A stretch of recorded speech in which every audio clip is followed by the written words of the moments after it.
So, Dr. Rajneesh, what would be the line of treatment in patients who've been confirmed with heart valve diseases?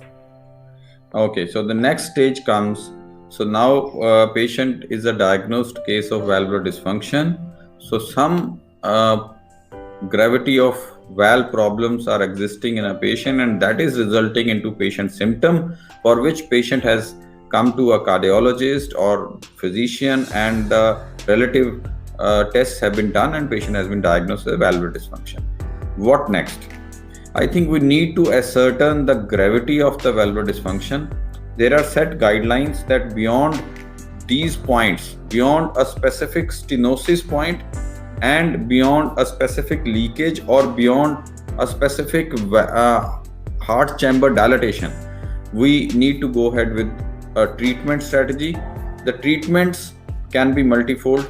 Mainly, it could be non-surgical procedures or the surgery of the valve replacement or valve repair.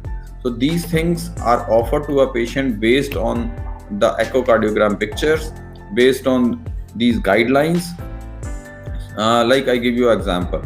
We are dealing with aortic valve dysfunction. So I'll just take the example of aortic valve stenosis. Now suppose somebody has a main aortic valve stenosis where aortic valve is narrowed.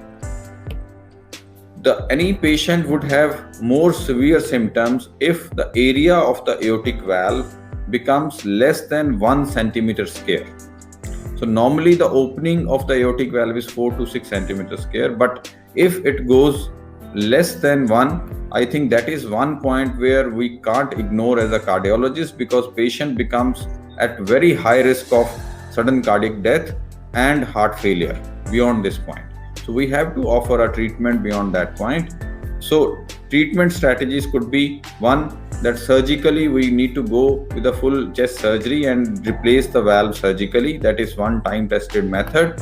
But of late, for last 10 years or so, we have a very good modality where any high risk patient who's a high risk for cardiac surgery, we can replace the valve non-surgically, just via percutaneous method, and this modality is popularly known as TAVR.